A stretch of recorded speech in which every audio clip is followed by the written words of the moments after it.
जय हिंद दोस्तों, आज की क्लास हम लोग कंटिन्यू करेंगे अपने चैप्टर को जिसका नाम है Nazism and the rise of Hitler. Part number जो 1 रहा, इसमें हमने देखा था वर्ल्ड वॉर 1 को। जो वर्ल्ड वॉर 1 होता है इसके अंदर किस तरीके से जर्मनी होता है ये बर्बाद हो जाता है एक वॉर के अंदर पार्टिसिपेट करके। इसकी जो इकोनॉमी होती है पूरी तरह बर्बाद हो जाती है। और एक ट्रीटी होता है, ट्रीटी जो वर्साइल साइन किया जाता है उसके बाद पूरी तरीके से ये जो जर्मनी होता है तराई तराई हो जाता है। एम्प्लॉयमेंट बिल्कुल खत्म हो गई है, प्रोडक्शन नहीं हो रहा है, फैक्ट्री सब बंद हो रही है, लोग गले में बोर्ड डाल के घूम रहे हैं कि हम कुछ भी करने को तैयार हैं, काम तो दो सही। तो इस तरीके के हालात हो गए हैं और यही सब देखते हुए एक इंसान खड़ा होता है, इसका नाम होता है हिटलर। और हिटलर बोलता है कि भैया मैं हर एक चीज़ यहाँ पर ठीक कर दूंगा।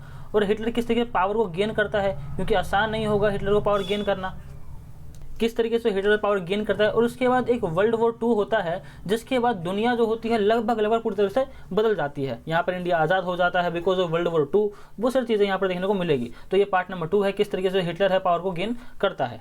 तो जैसे पहले हेडिंग है हिटलर राइज टू पावर।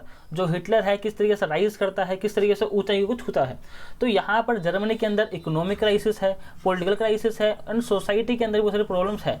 और यही सब प्रॉब्लम्स को देखते हुए हिटलर जो होता है वो आता है सामने और बोलता है कि भैया मैं जितनी प्रॉब्लम्स हैं उन सबको दूर कर दूंगा, जर्मनी को दोबारा से एक स्टेबल गवर्नमेंट बना दूंगा और दोबारा से पावरफुल कंट्री बना दूंगा। हिटलर का जन्म होता है 1889 के अंदर ऑस्ट्रिया के अंदर। ऑस्ट्रिया कहाँ है, बड़ा ही पास है ये जर्मनी से, ये रहा ऑस्ट्रिया।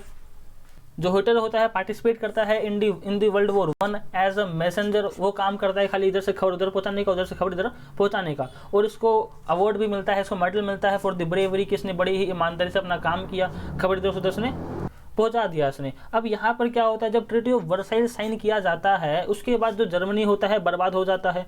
और यही सब देखते हुए जो हिटलर होता है ना कसम खाता है भैया मुझे हिटलर जो जर्मनी है दोबारा से खड़ा करना पड़ेगा। तो 1919 में छोटा सा ग्रुप ज्वाइन करता है जिसका नाम था जर्मन वर्कर्स पार्टी। बड़ा ही छोटा सा पार्टी है, पॉलिटिकल पार्टी भी नहीं है, सिर्फ और सिर्फ वर्कर्स के बारे में बात करता है। बाद में इस पार्टी को बड़ा करता है और इसका नाम रख देता है national socialist German workers party. और बाद में यही जो है पार्टी इसका नाम होता है नाजी पार्टी और ये बन जाता है एक पॉलिटिकल पार्टी। यह है सिंबल नाजी पार्टी का। अब हिटलर के पास अपनी खुद की पॉलिटिकल पार्टी है, फॉलोअर्स हैं, अपना ऑर्गेनाइजेशन है, ग्रुप है। अब ये प्लान बनाता है किस तरीके से हम लोग पावर को गेन कर सकते हैं। तो 1923 के अंदर ये प्लान बनाता है, जो बरविया है यहाँ से निकलेगा, एक परेड निकालेगा, मार्च निकालेगा और बर्लिन पे जाएगा। बर्लिन जो है ये कैपिटल है यहाँ पे। तो सोचता है कि झंडा लगा देंगे अपना के यहाँ पे और यहाँ पे जो हमारी जो गवर्नमेंट है यहाँ पर आ जाएगी। लेकिन जो प्लान होता है वो फेल कर जाता है, क्योंकि बीच में इसको अरेस्ट कर लिया जाता है और 9 महीने तक जेल के अंदर ही रहता है। सजा मिलती है 5 साल की, लेकिन 9 महीने में छूट जाता है। और उसके बाद जब ये देखता है कि हाँ भैया नहीं हो रहा है ऐसे, तो बहुत हाथ पैर मारता है। 1930s तक ये पूरा उछलकूद करता रहता है कि हाँ भैया हमको वोट मिल जाए, फॉलोअर्स मिल जाए, सपोर्ट मिल जाए, लेकिन ये सब नहीं मिलता है। लेकिन जो प्लान नंबर 2 था ये कामयाब हो जाता है। और प्लान नंबर 2 ये था कि इलेक्शन के अंदर हम लोग जीत जाएंगे। और जीतते कैसे हैं, 1929 के अंदर आ जाता है ग्रेट डिप्रेशन अमेरिका के अंदर, जिसका प्रभाव देखने को मिलता है जर्मनी के अंदर। जर्मनी की जो इकोनॉमी है बर्बाद हो जाती है। जिसके बाद जब इलेक्शन होते हैं तो जो हिटलर जिसको वोट मिलता है सिर्फ 2.6% मिला था पिछली बार, उसको इस बार मिला है 37%, जो कि अब की सबसे बड़ी पार्टी निकल कर आई है। लेकिन ये कैसे हुआ, इतना बड़ा चेंज कैसा है उसको देखते हैं। यह है रिस्टैग, यहाँ का पार्लियामेंट जर्मनी का। अब क्या क्या चेंजेस करता है जो हिटलर है वो अपनी पार्टी के अंदर, अपने प्रचार के अंदर, अपने जो प्रोपेगेंडा को फैलाने के लिए। अब यहाँ पे देखो ये बोलता है जो फॉरेन पॉलिसीज हैं, जो फॉरेन इन्फ्लुएंस है ये बढ़ रहा है जर्मनी के अंदर, जो कॉन्स्पिरेसी है, जो साजिश है बढ़ रही है जर्मनी के अंदर। तो आप मुझको लेकर आओ और मैं यहाँ पे सब कुछ सही कर दूंगा। और ये एक नया सिस्टम लेकर आता है, नया स्टाइल ऑफ पॉलिटिक्स को लेकर आता है जो होता है रेसिस्ट। ये बोलता है कि हाँ भैया हम लोग जो हैं वी आर आर्यंस हैं, हम लोग एक अपर क्लास से बिलोंग करते हैं और बाकी जितने भी लोग हैं वो सब हमारे नीचे आते हैं, हम लोग आर्यंस हैं, ये ऐसा बोलता है। और क्या होता है ये रिचुअल्स को लेकर आता है, नाजी सल्यूट है, ऐसे हाथ आगे करे सल्यूट मारना। तो एक इस तरीके का सिंबल इंट्रोड्यूस करता है जो लोगों के बीच फेमस हो जाता है, जिस वजह से लोग इससे कनेक्ट कर पाते हैं आसानी से। मैसिव रैलीज को निकालता है, पब्लिक मीटिंग अटेंड करता है, लोगों से घुलता मिलता है, लोगों से जो सपोर्ट है उसको इकट्ठा कर लेता है। और ये जैसा हुक्ड क्रॉस था ये फेमस हो जाता है। ये जो हुक्ड क्रॉस है इसको स्वास्तिक कहा जाता है, लेकिन इस स्वास्तिक असल में है नहीं। जो एक जर्मन बुक थी जिसमें हिटलर ने लिखा था उसमें इसने बताया कि ये हुक्ड क्रॉस है, लेकिन जो एक ब्रिटिशर्स था जिसने उस जर्मन बुक को ट्रांसलेट किया था इन द इंग्लिश, उसने यहाँ पर स्वास्तिक का यूज़ किया। और अफसोस कि इंडियन गवर्नमेंट थी उसने भी इसको रेजिस्ट नहीं किया कि आप इस तरीके से कैसे स्वास्तिक यहाँ डाल सकते हो, जबकि स्वास्तिक के अंदर तो 4 बिंदु भी होता है इस तरीके से, यहाँ पर 4 बिंदु नहीं है। तो ये स्वास्तिक नहीं है, यह है हुक्ड क्रॉस। और जो पॉलिटिकल पार्टी थी ये हिटलर की, वो इस तरीके से दिखाती थी जो हिटलर है वो मसीहा है, सेवियर है। अगर हिटलर पावर में नहीं आएगा तो पूरा जर्मनी जो है बर्बाद हो जाएगा। हिटलर ही एकमात्र ऐसा इंसान है जो जर्मनी को इस खतरे से बाहर निकाल सकता है। अगला है डिस्ट्रक्शन ऑफ डेमोक्रेसी। अब यहाँ पर क्या होता है, हिटलर पावर में आ गया है, इलेक्शन जीत गया है, लेकिन उसको लगता है जब तक डेमोक्रेसी रहेगा ना तब तक मैं कुछ नहीं कर सकता हूँ, डेमोक्रेसी हटाना पड़ेगा तभी मैं यहाँ पर कुछ चेंजेस लेकर आ पाऊंगा, सुधार कर पाऊंगा। तो इलेक्शन जीतने के बाद जो प्रेसिडेंट थे वहाँ के हिंडनबर्ग, वो बोलते हैं हिटलर को कि आइए आप चांसलर बन जाइए। एक बस एक फॉर्मेलिटी होती है, जैसे इंडिया के अंदर भी पीएम जो होता है जनता इलेक्ट कर लेती है, लेकिन फिर भी जो प्रेसिडेंट होता है वो ऑफर करता है कि आप आइए, ओथ लीजिए, ये बस एक फॉर्मेलिटी होती है। तो यहाँ भी फॉर्मेलिटी है, जो प्रेसिडेंट है वो ऑफर करता है हिटलर को, तो आइए आप चांसलर बन जाइए। चांसलर मतलब है सीधा प्राइम मिनिस्टर, वहाँ पे चांसलर बोलते हैं। अब हिटलर जो है चांसलर बन गया है, उसके बाद वो सबसे पहला काम करता है जो डेमोक्रेसी होती है उसको समाप्त करता है, डेमोक्रेसी को बर्बाद करता है। और करता कैसे, शुरुआत कैसे करता है, जो पार्लियामेंट होती है वहाँ पर एक मिस्ट्री फाइल लग जाती है, पता नहीं आग कैसे लगी, किसने लगाई मालूम नहीं, लेकिन उसके बाद हिटलर क्या बोलता है, ये जो आग है ये लगाई है हमारी ओपोजिशन पार्टीज ने, क्योंकि जलती है कि हाँ भैया एक आदमी ऐसा आ गया है जो यहाँ पे चेंजेस करना चाहता है, सुधार करना चाहता है। और यही सब देखते हुए जो हिटलर था एक बिल पास करता है। 3 मार्च 1933 में बिल पास होता है, जो ये बिल कहता है कि अब से जर्मनी के अंदर एक डिक्टेटरशिप आ गई है, कोई डेमोक्रेसी नहीं है, और साथ ही साथ जितनी पॉलिटिकल पार्टीज है, ट्रेड यूनियंस हैं, वो सभी बैन हो गए हैं, अब इनका कोई यूज़ नहीं है, ये सब के सब यहाँ पर अपना काम बंद कर दे। और जब डेमोक्रेसी समाप्त हो गई उसके बाद जो इकोनॉमी थी, जो आर्मी थी, वो तो कंट्रोल में थी हिटलर की, अब साथ ही साथ जो मीडिया है एंड द जुडिशरी, ये दोनों ही पूरी तरीके से आ गई है in the hands of the Hitler. अब हिटलर जो मन में है वो कर सकता है, लेकिन आखिर किस तरीके से जो वहाँ की जनता थी उसने एक्सेप्ट किया, ये है यहाँ के प्रेसिडेंट, और ये है मिस्ट्री फायर, किस तरीके से आग लगी मालूम नहीं चला। लेकिन फिर भी ठीक है, आग तो हिटलर ने लगाई होगी, लेकिन जनता ने कैसे एक्सेप्ट कर लिया एक नॉन डेमोक्रेटिक गवर्नेंस, क्या हुआ था वहाँ पर। अब हिटलर ने अपने देश के अंदर पावर में आने के बाद अलग अलग ग्रुप्स बनाए, अलग अलग फोर्सेस बनाए, ताकि जितनी भी वहाँ पर रेगुलर पुलिस भी थी, यहाँ पर एक स्पेशल आर्मी थी, अलग अलग ग्रुप्स बनाए, यहाँ पर अलग अलग पुलिस वाले बनाए, और इन सब का काम यही था सिर्फ और सिर्फ जो भी हिटलर नाजी बोलता है आपको बात माननी है, और जो भी नाजी बोले उस हिसाब से आपको इस प्रोटेस्ट को शांत करना ही पड़ेगा। और इस वक्त तो हिटलर के पास एक एक्स्ट्रा कॉन्स्टिट्यूशनल पावर्स भी आ गई है, जो मन में है वो कर सकता है, जिस मर्जी को उस मर्जी को अरेस्ट भी कर सकता है, वही बिना किसी लीगल प्रोसीजर के। अगर यहाँ पर कोई अरेस्ट हो गया तो यहाँ पे जज के पास अब नहीं जा सकते हो, कोई 24 घंटे के अंदर आपको जज पेश नहीं करना है, जज के सामने पेश नहीं करना है। अब यहाँ पे जो हिटलर है पावर में तो आ गया है, लेकिन सपना ये था कि हम अपनी जो इकोनॉमी है उसको दोबारा से रिकंस्ट्रक्ट करें। तो यहाँ पर ये क्या करता है, तो यहाँ पर एक जो बड़े ही फेमस इकोनॉमिस्ट थे उस जमाने के, हजलमर सहाकत, इनको लेकर आते हैं और उनको कहा जाता है कि भैया आप यहाँ पे जो हो वो करिए, लेकिन हमको जो हमारी इकोनॉमी है उसको दोबारा से रिवाइव करके दे दीजिए। तो यहाँ पर ये आइडिया रखते हैं, बोलते हैं कि अपना जो प्रोडक्शन है उसको फुल कर दीजिए, मतलब पैसा आप डालिए फैक्ट्रीज के अंदर, बोले कि आप जितना भी सामान उसको बनाइए, और जब सामान बनेगा तो एम्प्लॉयमेंट चाहिए, तो जितने भी लोग हैं सबको रोजगार दे दीजिए। अब यहाँ पर जब मनी रोलिंग दोबारा चालू हो गई, लोगों के पैसा है, लोग खर्च कर रहे हैं, तो जो इकोनॉमी है रिवाइव कर जाएगी आसानी से। अब यहाँ पर और साथ ही साथ बोलते हैं जो स्टेट है वो फंड करे अपने देश को, अपने देश के प्रोग्राम्स को, रोड्स बनाए, एक्सप्रेस वेज बनाए, मेट्रोस बनाए, रोड्स बनाए, ट्रेन्स बनाए, इन सब जो चीज़ें हैं इन सब पे खर्चा करिए, इसको बनाइए। और यहाँ पर एक बड़ी फेमस कार बनती है, इसका नाम था पीपल्स कार। वोल्क्सवैगन जो है ये कार बनाती है, बड़ी फेमस होती है उस जमाने में, और ये है उस वक्त इकोनॉमिस्ट।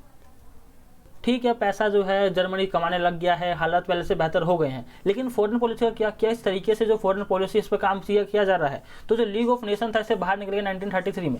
लीग ऑफ नेशन क्या है, आज की तारीख में जो यूएनओ है ना, इससे पहले यूएनओ का जो पप्पा था वो था league of nation. League of nation का मकसद ये था कि वर्ल्ड वॉर 2 यहाँ पर अब ना हो कभी भी, लेकिन वर्ल्ड वॉर जब 2 हो गया तो ये कहा गया कि जो लीग ऑफ नेशन है ये वेस्ट है, अपना काम सही से नहीं कर सकता है, तो इसको रिप्लेस किया गया विद यूएनओ, और फिर यूएनओ पावर में आ गया। लेकिन अगर देखा जाए तो जो यूएनओ है वो भी वेस्ट है, क्योंकि अगर आप देखोगे ना जो पीओके का मुद्दा है, ये पंडित नेहरू लेके गए थे यूएनओ के अंदर आज से लगभग 75 साल पहले, 1947 के अंदर 75 साल हो गए, लेकिन आज तक ये जो मुद्दा है सोल्व नहीं कर पाया है यूएनओ, और ऐसे कई सारे मुद्दे हैं जो यूएनओ सोल्व नहीं कर पाया है।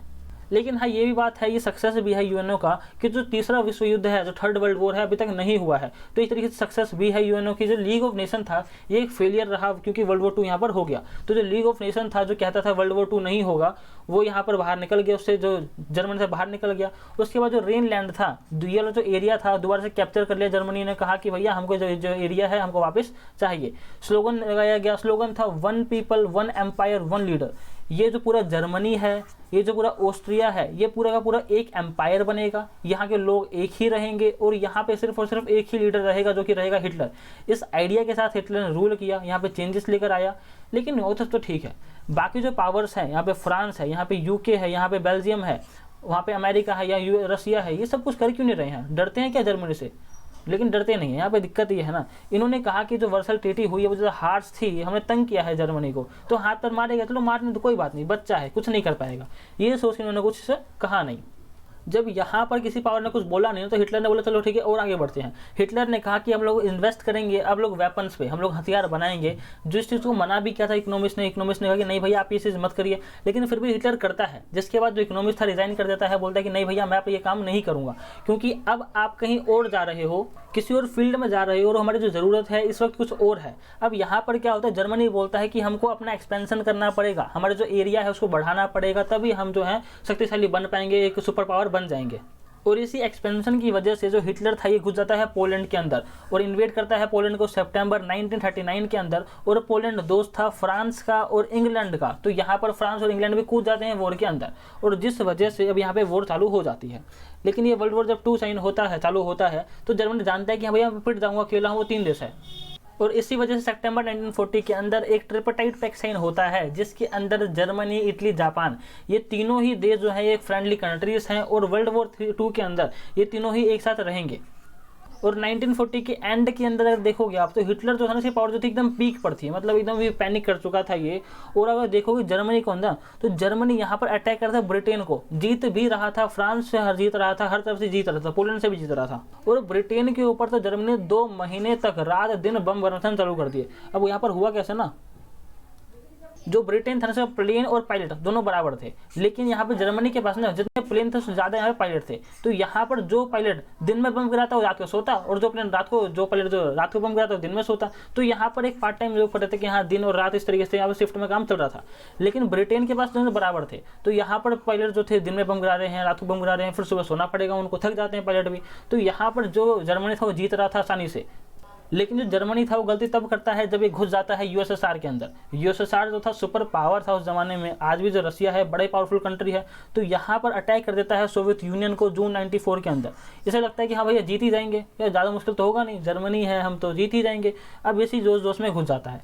अब यहाँ पर ये वॉर लड़ता है वेस्टर्न फ्रंट पे भी, जहाँ पर फ्रांस और ब्रिटेन है, और ईस्टर्न फ्रंट पे भी, जहाँ पर यूएसएसआर है, यानी कि जो रसिया है उसका पप्पा है।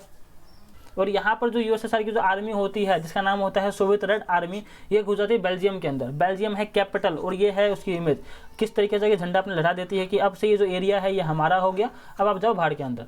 तो यहाँ पर इस तरीके से जो वर्ल्ड वॉर 2 होता है इसका एंड हो रहा होता है, तभी अमेरिका आता है और अमेरिका हमला करता है यहाँ पर जापान के ऊपर।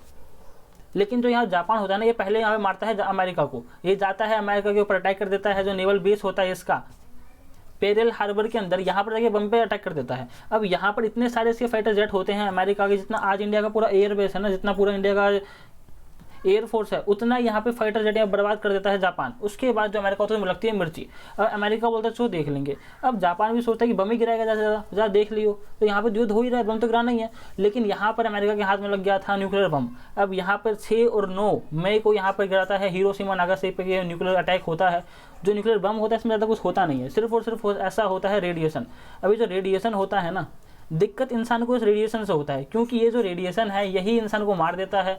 देखोगे अगर तो इस तरीके से जो खाल है जल जाती है। और आज में जो बच्चे पैदा होते हैं ना, बीमारी होते हैं, सर बड़ा होता है, हाथ पर छोटे हो जाते हैं, हाथ पर या फिर नहीं होते हैं, इस तरीके से प्रॉब्लम है, बच्चे वहाँ पे लेकर पैदा होते हैं। तो ये पार्ट नंबर 2 था जिसमें हमने देखा वर्ल्ड वॉर 2 को। इस वीडियो में इतना ही। जय हिंद, जय भारत।